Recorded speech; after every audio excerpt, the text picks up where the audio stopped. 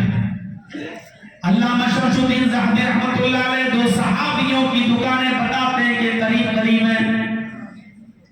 ایک کسٹمر آتا ہے کپڑے کی دکان پر اور وہاں آ کر کپڑا دیکھتا ہے, کپڑا لے کر چلا جاتا ہے.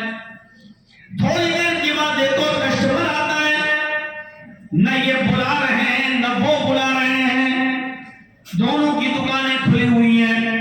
کسٹمر کی اپنی مرضی ہے, وہ جس دکان پہ جانا چاہے چلا جائے.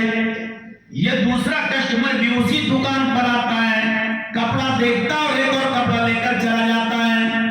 تھوڑی دیر کے بعد ایک تیسرا کسٹمر آتا ہے, اتفاق دیکھیے وہ بھی اسی دکان پر آتا ہے. تھوڑی دیر کپڑا دیکھنے کے بعد پھر کپڑا خریدتا ہے اور اسی دکان سے چلا جاتا ہے. تھوڑی دیر کے بعد ایک چوتھا کسٹمر آتا ہے. قسمت دیکھیے اور صورتحال دیکھیے, اتفاق دیکھیے, چوتھا کسٹمر بھی اسی دکان پر آتا ہے. لیکن اب دکاندار سوچتا ہے ظہر تک میرا ایک کپڑا بک چکا تھا, ظہر کے بعد دوسرا کپڑا بک گیا, اور عصر کی اذان سے پہلے میں نے تیسرا کپڑا بھی بیچ دیا. عصر کے بعد میں آیا ہوں, میں جب سے بیٹھا ہوں تب سے دیکھ رہا ہوں کہ میرے بھائی کی دکان پر ابھی تک ایک بھی کسٹمر نہیں آیا. میرے 3 کپڑے بک چکے ہیں, اتنا تو ہو چکی ہے میری محنت, میری مزدوری کی آج کا چولہا میرے گھر میں جل جائے گا, میرے بچے آرام سے کھا لیں گے. لیکن میرا بھائی بھی جو دکان کھولے بیٹھا ہے وہ بھی کثیر العیال ہے, اس کے بھی بیوی اس کے بھی بچے ہیں. اب یہ اچھا نہیں ہے کہ میرے گھر تو چولہا جل جائے, اس کا گھر نہ جل, چولہا نہ جلے. اس نے چوتھے کسٹمر سے کہا کہ صاحب آپ میرے پاس جو کپڑا لینے آئے ہیں تو, لیکن مجھ سے بھی اچھا کپڑا اگر آپ کو چاہیے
معاشرے کے اندر یہ برائی نہیں پائی؟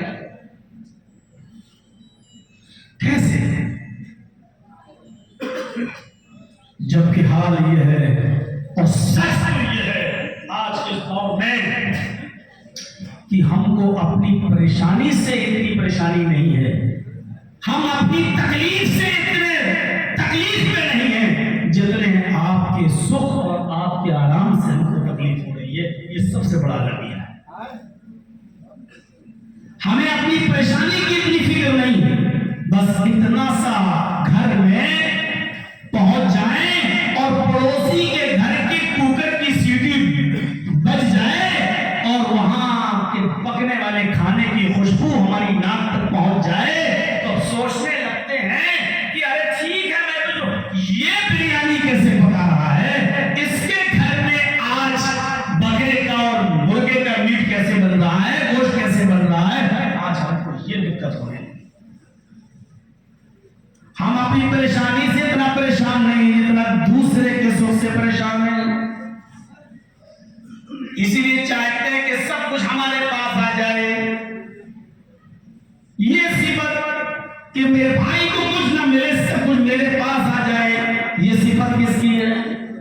برا مت مانیے، آپریشن تھوڑا سا سخت ہے، ڈیفیکلٹ ہے، لیکن اس کا علاج یہی ہے۔ یہ صفت کتے کی صفت ہے، وہ نہیں چاہتا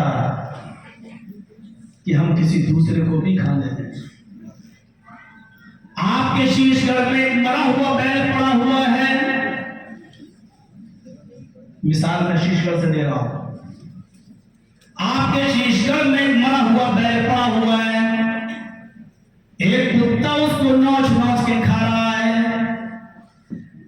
اس مرے ہوئے بیل کی بدبو سے دوسرے کتے بھی آتے ہیں اور وہ بھی بیل کا گوشت نوچ نوچ کر کھانا چاہتے ہیں، لیکن یہ کتا بھونک بھونک کر دوسرے کتوں کو بھگا دیتا ہے، ان کتوں کو اس بیل کے پاس نہیں آنے دے رہا ہے۔ کتنا کھا لے گا؟ 1 کلو، 2 کلو، 3 کلو، زیادہ سے زیادہ 5 کلو، لیکن یہاں تو پورا کا پورا 3 کنٹل پڑا ہوا ہے۔ لیکن کتے کی صفت یہ ہے کہ وہ 3 کنٹل برباد ہوتا ہے تو ہو جائے، لیکن دوسرے کتے کو نہیں کھانے دے گا۔ معاف کیجیے گا، یہی صفت آج ہمارے اندر بھی آ گئی ہے۔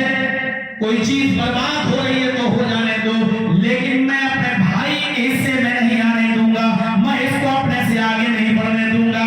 یہ ہم سے آگے کیوں جائے گا؟ یہ صفت کس کی تھی اور کس کے اندر آ جا چکی ہے؟ ورنہ اسلام تو یہ کہتا ہے وَاذْكُرُوا نِعْمَتَ اللَّهِ عَلَيْكُمْ إِذْ كُنْتُمْ أَعْدَاءً، تم آپس میں دوسرے کے دشمن۔ یہ صفت تو پہلے تھی، اسلام سے پہلے تھی، لیکن اسلام کے آنے کے بعد اس نعمت سے تو تم بھائی بھائی ہوئے ہو، لیکن پھر کیا بات ہے کہ بھائی بھائی کی صفت آج ہمارے اندر سے ختم ہو گئی ہے۔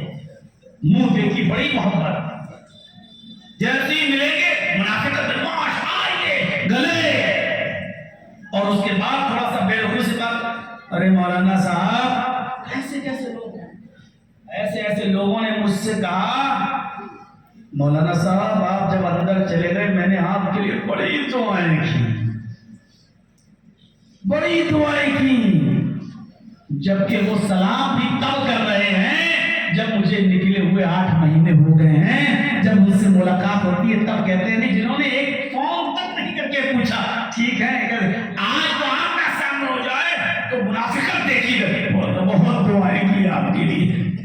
آپ کسی کو بھی پرکھنا چاہیں تو آپ خوشی کے موقع پر اس کو بہت بڑی عزت مل گئی اور تب پرکھیے کہ دیکھیں خوشی میں وہ آپ کو یاد رکھتا ہے یا نہیں رکھتا ہے، یا پھر آپ کے اوپر کوئی بہت بڑی مصیبت اور پریشانی آ جائے تب آپ دیکھیے کہ آپ پریشانی میں کتنا۔ یہی 2 موقع ہوتے ہیں کسی کا امتحان لینے کا، اور جرجیس نے ان دونوں موقعوں کو بڑی خوبصورتی سے دیکھا ہے، قریب سے دیکھا ہے۔ خوشی کے موقع پر بھی ہم نے آزمایا ہے اور دکھ اور غم کے موقع پر بھی آزمایا ہے، اس لیے ہم سے زیادہ تجربہ کس کو ہوگا منافقوں کو پہچاننے کا۔ تو میرے بھائیوں، یہ الگ بات ہے کہ کسی کے دل میں نہیں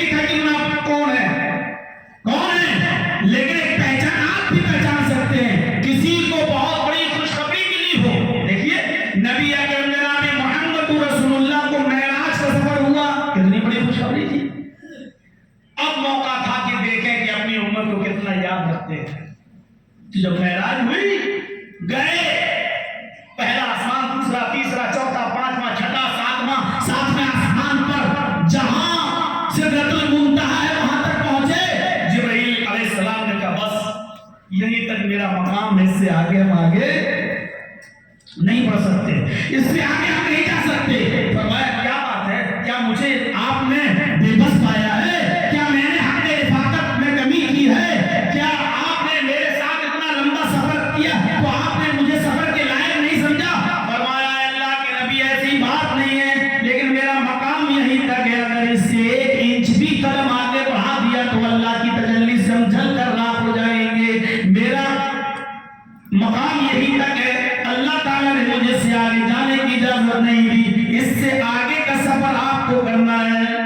اللہ کے نبی گئے, اس سے آگے کا سفر اللہ تعالیٰ نے نبی کو کرایا, نبی آگے گئے. اب سوال یہ ہے کہ اس سے آگے جہاں جبرائیل نہیں جا سکتے نبی گئے, تو سوال یہ ہے, اس کا جواب نبی نہیں گئے بلکہ اللہ لے گیا. قرآن خود کہتا ہے سبحان الذی اسری بعبدہ لیلا من المسجد الحرام الی المسجد الاقصی. نبی لے گئے, بابرکت ہے وہ ذات جو لے گئی اپنے بندے کو. کون لے گیا؟ اللہ لے گیا. اب جہاں سے آگے جبرائیل نہ جا پائے وہاں سے آگے نبی گئے, تو نبی کو کون لے گیا؟ اللہ. کیسے لے گیا؟ نبی اللہ کی تجلی سے جل کر راکھ نہیں ہوئے, کیوں؟ ان تمام سوال کا جواب کیوں میں نہیں ہے. اگر کرو گے تو اللہ کی قدرت پر شک ہے, اس لیے ان تمام سوالوں کا جواب یہ ہے نبی نہیں گئے, اللہ لے گیا. اور اللہ کیسے لے گیا؟ اللہ اس وہم و گمان سے پاک ہے. اللہ کے بارے میں یہ نہیں کہا جا سکتا کہ وہ کیسے لے گیا, بس یہ کہا جا سکتا ہے وہ علی کل شیء قدیر ہے, وہ ہر چیز پر قادر ہے, وہ کچھ بھی کر سکتا ہے, اس کی قدرت سے کوئی چیز باہر نہیں ہے. بس یہی ہے اس کا جواب. جب وہاں سے لوٹ کر واپس آئے تو اللہ نے 50 وقت کی نماز فرض کی, دھیرے دھیرے 5 وقت کی نماز رہ گئی, تو تفسیر میں نہیں جانا چاہتا. جب وہاں سے واپس آنے لگے تو اللہ تبارک و تعالیٰ کا شکریہ ادا کیا. پڑھی حدیث, اللہ تعالیٰ کا شکریہ ادا کیا اس خوشی کے موقع پر. تو کیا کہتے ہیں؟ التحیات للہ والصلوات والطیبات. ہر قسم کی روحانی اور جسمانی, ہر قسم کی بدنی ساری عبادتیں اللہ رب العالمین کے لیے ہیں. اللہ کے حمد و ثنا بیان کر رہے ہیں, تو اللہ بھی اپنے نبی کو کیا جواب دے رہا ہے؟ اللہ اپنے نبی کو کیا جواب دے رہا ہے؟ جب اللہ کے رسول نے اللہ کا شکریہ ادا کیا, اللہ کی حمد و ثنا بیان کی, تو جواب میں اللہ تعالیٰ نے نبی سے کیا کہا؟ السلام علیکہ ایھا النبی ورحمۃ اللہ وبرکاتہ. السلام علیکہ ایھا النبی, اے نبی آپ کے اوپر سلامتی ہو. تو جب اللہ نے نبی سے کہا آپ کے اوپر سلامتی ہو, تو اللہ کے نبی نے کیا کہا؟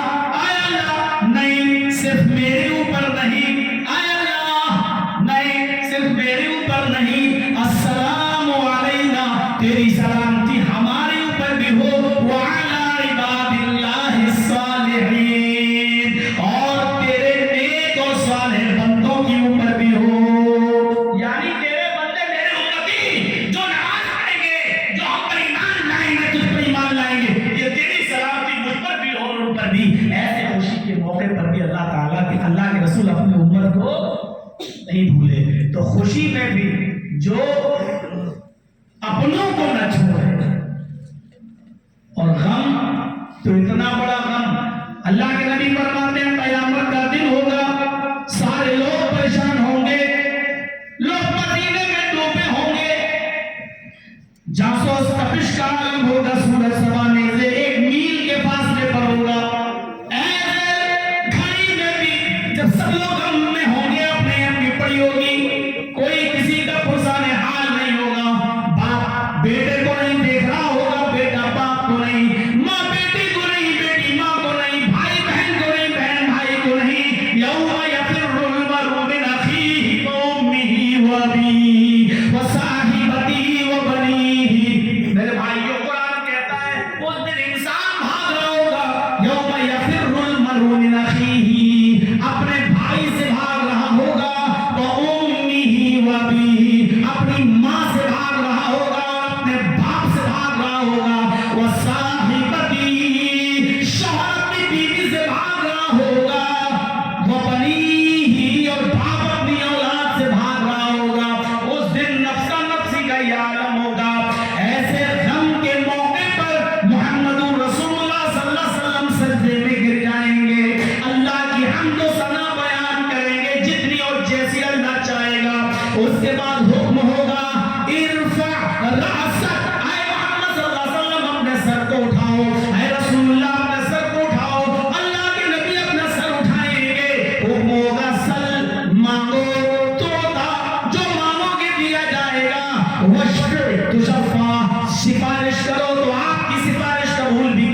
میرے بھائیوں غور کرو، غم کے اس موقع پر بھی محمد رسول اللہ اپنی امت کو نہیں، ایک مسلمان وہ ہوتا ہے جو خوشی میں بھی اپنے سے کمزور لوگوں کو نہ بھولے اور غم میں بھی اپنے سے کمزور لوگوں کو نہ بھولے، ایسے موقع پر سب کو لے کر چلے۔ اور اسلام کی تعلیم ہے جو اپنے لیے پسند کرو وہ اپنے بھائی کے لیے پسند کرو، جو اپنے لیے پسند کرو وہ اپنے بھائی کے لیے، یہ اسلام کی تعلیم ہے۔ ایمان کی جو برانچز بتائی گئی ہیں ان برانچوں میں ان شاخوں میں شاخ یہ ہے جو تم اپنے لیے پسند کرو وہ اپنے بھائی کے لیے بھی پسند کرو۔ حضرت سعید بن جبیر کا نام سنا ہوگا، ایک بہت بڑے تابعی گزرے ہیں، لیکن اتفاق دیکھیے حجاج ابن یوسف ثقفی کے نشانے پر آ گئے، اس کی عتاب کے شکار۔ حجاج ابن یوسف ثقفی بہت ظالم حکمران گزرا ہے، ظلم کے پہاڑ توڑے ہیں اس نے۔ حضرت اسما کے بیٹے عبداللہ کی گردن کو قلم کر کے کعبے کی دیوار پر لٹکایا تھا۔ وہ حضرت اسما جو محمد رسول اللہ کی سالی تھی، حضرت عائشہ کی بہن تھی، ابو بکر صدیق کی بیٹی تھی۔ اسما کے بیٹے عبداللہ جب لوگ ہجرت کرنے جا رہے تھے تو مدینہ میں سب سے پہلے جس عورت نے بچہ پیدا کیا تھا وہ حضرت اسما تھی، جنہوں نے حضرت عبداللہ کو جنم دیا تھا۔ مدینے میں مہاجرین میں سب سے پہلے پیدائش عبداللہ کی ہوئی، اور یہی عبداللہ کی گردن کو قلم کر کے حجاج ابن یوسف نے خانہ کعبہ کی دیوار پہ لٹکایا تھا۔ اور حضرت اسما جب لاٹھی ٹیک کر آئی، حجاج نے کہا دیکھ تیرا بیٹا قتل کر دیا گیا۔ مسکرا کے کہتی ہے میرے بیٹے کی لاش دکھاؤ، کہا وہ ہے۔ جب اس نے لاٹھی ٹیک کر آئی تھی، جب گردن اٹھا کے دیکھا تو لاٹھی چھوٹ گئی، گردن صحیح ہو گئی اور پیٹھ سیدھی ہو گئی۔ جو واقعات سچے ہیں ان کو بیان کرو، کرامتیں ہمارے پاس بھی بہت ہیں میرے بھائیوں، لیکن سچی کرامتیں ہیں۔ یہ ایس بائی زیڈ لیلا مجنوں کی لکھی ہوئی کوئی کتاب کرامت نہیں ہے میرے بھائیوں۔ یہ وہ اسما ہیں جنہوں نے گردن اٹھائی، لاٹھی چھوٹ گئی، سیدھی ہوئی اور کھڑی ہو گئی اور مسکراتی ہے پھر روتی ہے۔ حجاج نے پوچھا مسکرائی پھر روئی، سمجھ میں نہیں آیا۔ کہا اپنے بیٹے کی خوش قسمتی پر اور اپنی بدقسمتی پر، بیٹے کی خوش قسمتی پر مسکرائی اور اپنی بدقسمتی پر روئی۔ کہا کہ اچھا خوش قسمتی کیا ہے؟ کہا خوش قسمتی میرے بیٹے کی یہ ہے کہ دیکھ کعبے کی دیوار پہ لٹکا ہے لیکن مسکرا رہا ہے، آج بھی وہ مجھے للکار کے کہہ رہا ہے اس خطیب کے مرنے کا وقت ابھی نہیں آیا۔ اچھا اور تیری بدقسمتی کیا ہے؟ کہا حجاج میری بدقسمتی یہ ہے کہ میں نے ایسا بہادر ایک ہی بیٹا پیدا کیا ہے، اگر میری کوکھ سے ایسے 1000 بچے بھی پیدا ہوتے تو میں ان کی گردنوں پر کعبے کی دیوار پر لٹکتا ہوا دیکھتی تو فخر کرتی کہ اسلام کے خاطر میرے بیٹوں نے اپنی جان دے دی، میری کوکھ سے ایسا بہادر بیٹا ایک ہی پیدا ہوا ہے، یہ میری بدقسمتی۔ مائیں بہادر بچے جنتی ہیں خان خان، اندازہ لگائیں میرے بھائیوں۔ یہی حجاج ابن یوسف کے ظلم کے شکار ہو گئے۔ سعید ابن جبیر، حجاج ابن یوسف نے اعلان کر دیا سعید ابن جبیر کو زندہ پکڑ کر میرے سامنے لایا جائے۔ سعید ابن جبیر کی گردن کو میں اپنے سامنے کٹواؤں گا، ان کا قتل میں اپنی آنکھوں سے دیکھنا چاہتا ہوں۔ سارے لوگ پیچھے پڑ گئے، حجاج کی پوری پولیس لگ گئی پکڑنے کے لیے، لیکن نہیں پکڑ پائی۔